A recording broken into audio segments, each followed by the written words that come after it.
Hello and welcome. He has been a former Chief Minister of Jammu and Kashmir. He's been a Union Minister. He's been a Member of Parliament. He is over the age of 80. But despite that, Farooq Abdullah found himself detained for almost 7 months, along with dozens of other, in fact, Kashmiri politicians, just ahead of the centre's abrogation of 370. And now, over a year later, he joins me for his first ever major television interview since he has emerged. Thank you very much indeed, Farooq Saab, for joining us live from Srinagar. Now, Farooq Saab, before we come to the present, because this is the first time we're actually getting to hear from you of exactly what happened on that fateful day or at that fateful time a year ago, I'm taking you back now to August 5th, 2019. If you could give us a sense that did all of you, whether it was you, Omar Abdullah, none of you had any idea what was about to come? No, we had no idea at all.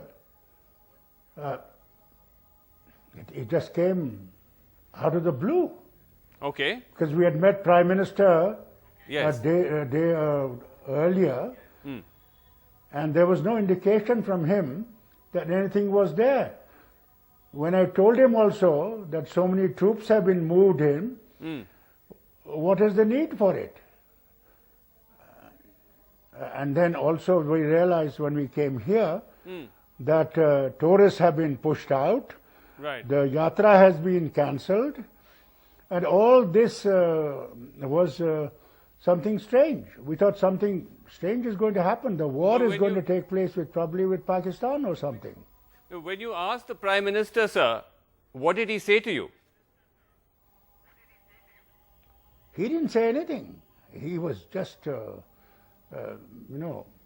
this issue he didn't say anything, but he said other things which I don't think I should say at this time.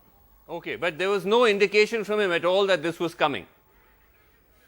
Not at all, not at all. He was absolutely so kind and nice, unbelievable. Right. Because the governor himself at that time, this was Satyapal Malik, kept on saying that nothing of this kind was going to happen. Now, do you believe that he was not informed, or was he just covering up?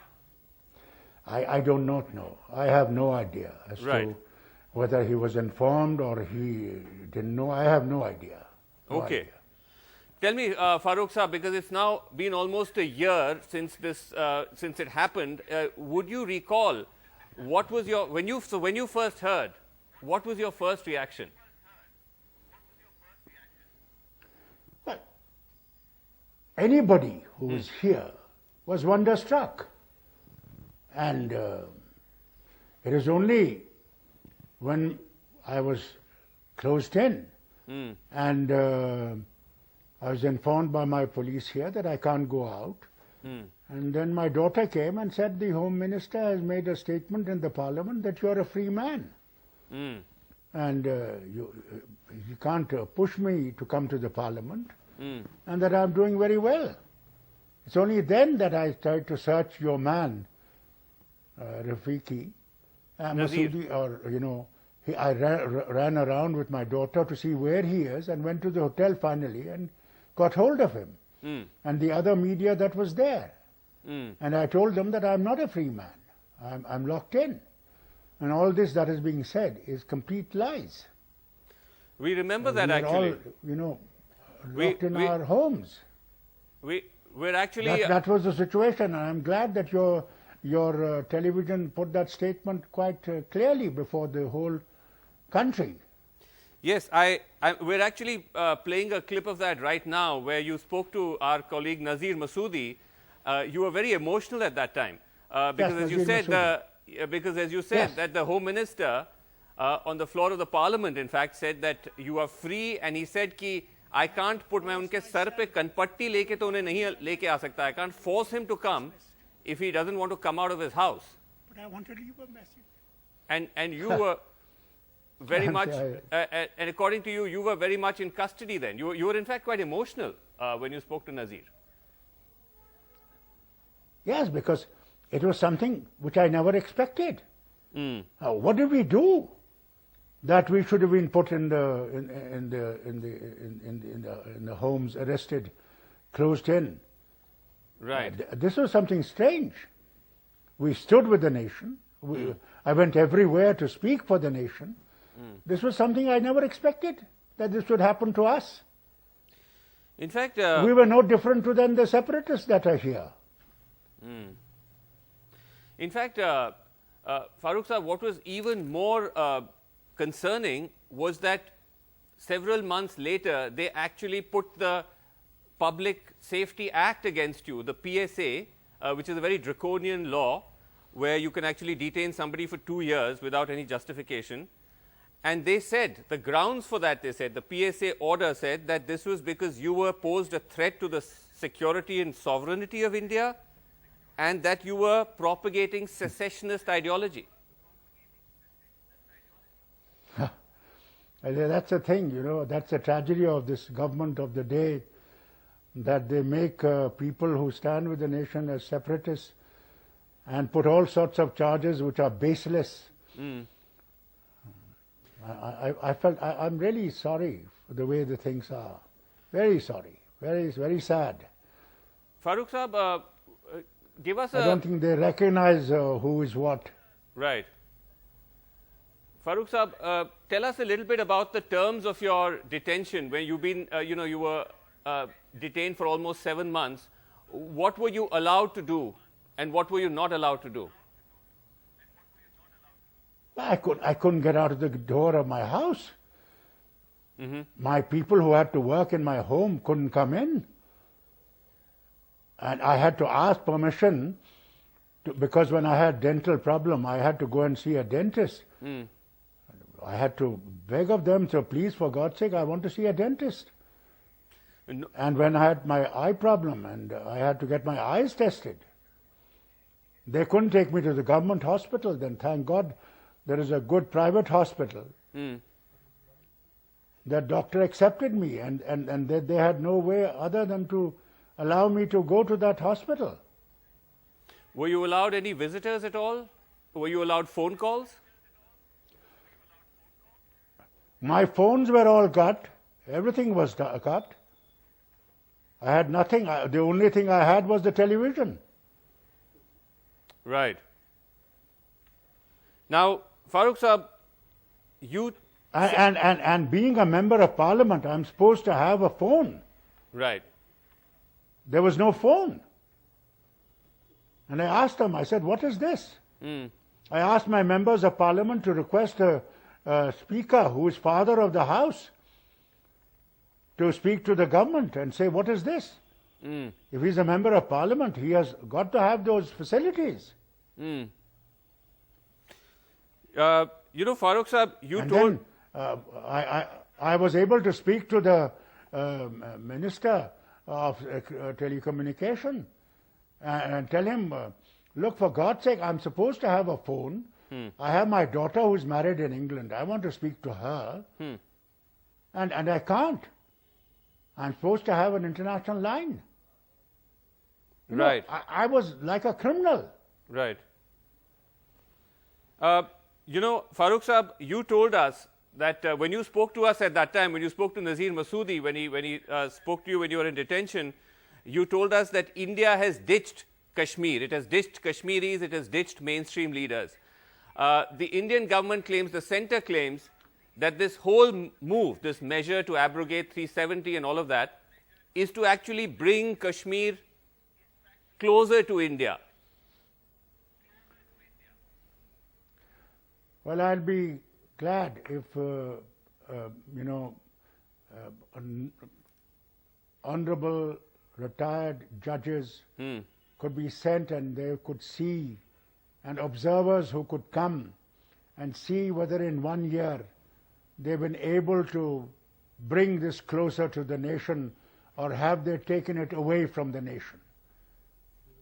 Can you imagine that even Yashwant Sinha ji couldn't come with those people? He was turned back from the airport. Delegation. Rahul Gandhi and all his delegation was turned back.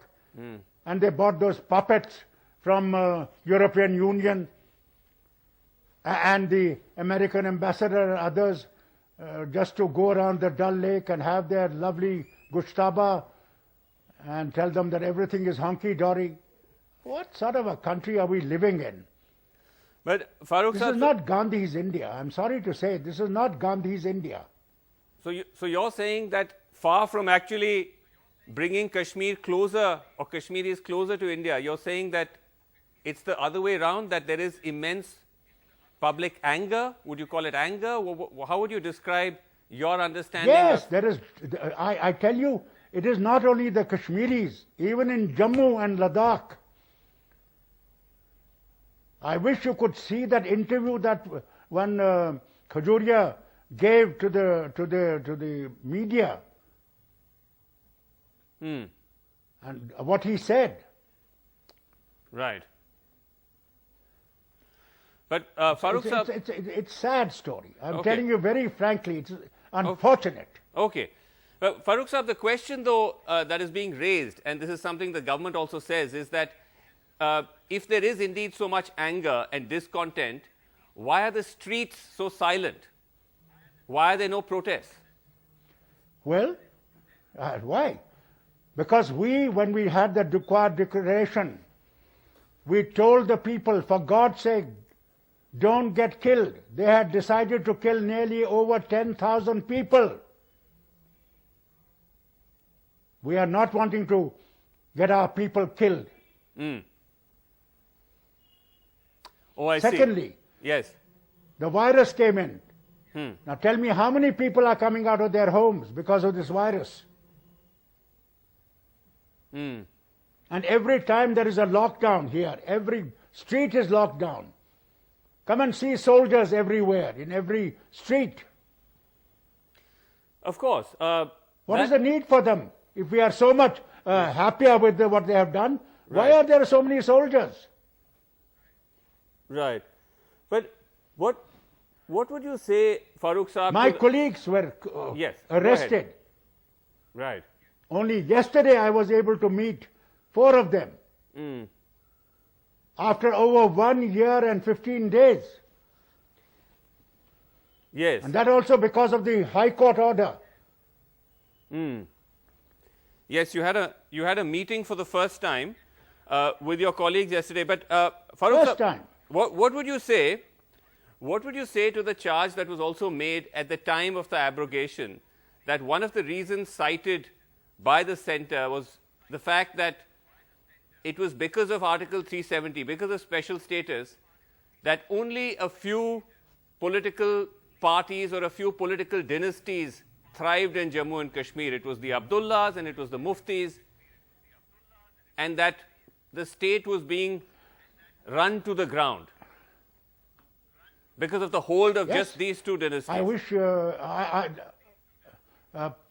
Srinivasan, I hope you did listen to Ghulam Nabi Azad Saab's speech in the Rajya Sabha. He compared 2 states. Gujarat, which they say is one of the finest states in the country, and he compared to Jammu and Kashmir. And the figures he gave are still there in Rajya Sabha and probably in your media center also. Yes. It showed that we are far higher in every sense as compared to that state. So I don't think they're telling you the truth or telling the people the truth. If that's the case, Farooq Saab, if that's the case, if your case is that you and the other governments, the chief ministers who've ruled the state have done such a good job, how would you explain the fact that one doesn't see too much public protest or public anger or sympathy about or in response to your and others being arrested or detained? Because we stood with the nation, and many people here feel that nation is not the one that we should stand with. That is the truth. I see. So in some ways, you're saying the lack of sympathy to your being detained was people saying that this is what you get what you deserve. That if you go If you take the mainstream route, if you go with India, this is what happens. This is what is going to happen. Yes. So that's a very worrying sort of worrying then forecast, Farooq Saab, for mainstream politics in Jammu and Kashmir. What is the future of mainstream because politics? They have done this. And mainstream they have done this all the time. They have done this all the time. But then what is the future? People have lost all the faith in that democratic process of Government of India. Can there be now mainstream politics after this in the way that there was earlier? I wonder. I don't know. You're not sure? I have no idea. I'm not sure. I don't think so. At least no one can trust Government of India. But not at all. Okay. It's impossible to trust them of what they have done. What? And how they lie. Every day. There's not a day when they don't lie. And say, everything is hunky-dory. Things are going forward. We are progressing. The trade is progressing. People are very happy. Huh. What a great thing they say. And people of the nation believe what they say. Now what do you think people here think when the nation doesn't stand with us? Farooq Saab, I can see that this is an emotional, a moment for you. But, Omar Abdullah, in some of the interviews that he gave after he came out, said that he's not going to fight any more elections until statehood is restored, full statehood to Jammu and Kashmir is restored. I wonder what you made of that, and also, is that your decision as well? Let me tell you, Srinivasanji, Sir. Any decision that what party will take is the general body of the party will take those decisions. Farooq Abdullah or Omar Abdullah alone cannot take that decision. He has said so. Well, I don't know how he will react to what party's decision tomorrow will be. Okay. But we do feel hurt. Right. We feel that 370 should be returned. We feel 35A should be returned to the state. And statehood should be returned immediately, without any delay. That is your demand. You can't run a country, you can't run a state by just one lieutenant governor and his advisors. But Farooq Enough Saab, is enough. Okay. Farooq Saab, but it does raise the question, though, that at some point, presumably, there will be elections. Will you fight and take part in those elections? So what? There have been elections so many times. No, I know, but will you... Srinivasanji, there have been elections many times. Will you fight and take part in them? That's my question. I cannot say today anything on election. Okay. The election decision will be taken by the High Command. Okay, so the High Command will be the one deciding factor. So you're saying even Omar's decision to not fight is something that's not going to be his individual decision. The party is going to decide. I can't push Omar. To any decision that he wants to make. He is an individual. He knows what he wants to do. Right.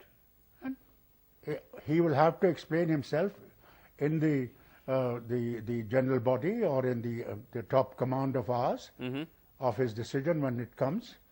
What was the need? What is the question of taking such decision will be dependent on what he speaks there. Right. But he feels as hurt as anybody else in this state. Okay. Farooq Abdullah, not only in the state, let me be very frank. Yeah. There are people in the country who feel hurt by what has been done. And they speak openly. See O.P. Shah, see all those people, those great thinkers who wrote a huge article recently Right. of what is happening here. Yes, I think Justice A.P. Shah you refer to. But Farooq Abdullah Sahab, the fact is that even now, Not only O.P. Shah, Yes. even Yashwant Sinha and Yes. all that group, but Farooq Sahab, the fact is that everyone in that. right, there are still political leaders who are still in custody, in detention. Why do you think that many of you have been allowed to come out, but Mehbooba Mufti is still inside? I think they can divide us by relieving some and keeping inside some, by creating differences in the minds of people, that probably we are part of the government policy. I want to clear one thing in your media, Yes. that we are all one, whether we are in prison or we are out of prison, Okay. we are all one and we stand together. Okay. So there are there are at this time no differences between you, Mehbooba Mufti, the PDP. We have no differences between Mehbooba Mufti, Farooq Abdullah, Mr. Lone. Okay. You're None. saying we have no differences with anyone. okay, you're saying the attempt is to try to create a divide by keeping some people inside and releasing the others. The other question which is emerging is the fact that there is a new political force or new political forces that are taking shape in Jammu and Kashmir, which some allege are basically sponsored by or are proxies for the center. Yes, everybody knows it in this state. I don't know why you think others don't know it. They all know. They are all projected by the government of India. They don't have a single man with them except themselves. So you're saying these are There's nothing new about it. These are all bought-up people. okay. Farooq Sahab, are One you of them was the one who was paid by the General VK, who was then the Chief of Army Staff. He declared his name also, which I don't want to say it now, that I have paid him so many crores to fight for us. right? So there are a lot of them like that. Farooq Sahab, you mentioned a number of people who've raised their voice in support of what's happened in Kashmir, but are you somewhat disappointed by the opposition's response? Initially, there may have been some attempts to protest and raise issues, but do you believe that the opposition, particularly the Congress, has let you down? I don't think so. I think they within their limits, they did fight. I am sure Ghulam Nabi Azad made a great statement, and I'm really grateful to him. Okay. All the others spoke about us, and they do. I think there are compulsions, there are difficulties. They have their own problems to face, but there are people's voices that are still there. DMK has stood by us. Mamta ji has stood by us. Okay. Yachuri ji has stood by us. Almost many people have stood. Even Shiv Sena of Strange in Bombay gave a statement, what have you achieved? Right. Sharad Pawar ji stood by us. There are so many of them that I can't even name. Okay. And lastly, Farooq Sahab, is there anything that you would like to, if you had a chance to say something to the Prime Minister, through the medium of this platform, what would that be? I would humbly request him to be a little more honest and really face the facts. That is what we want. That's it. We want honesty. Okay. We want truth. All And right. above all, I think he should realize what he has done is not right. It was his party's agenda, it was not the nation's agenda. Right. Okay. All right. Thank you And so to you, particularly to your media, I would Yes. say thank you, Srinivasan, for you stood with the people. You faced all those things. And I'm grateful to your media. Grateful, extremely grateful. Right. At least there was a saner voice telling the nation what is happening. Okay. God bless you. All right, Farooq Abdullah Saab, thank you very much indeed for joining us. Thanks very much. God bless.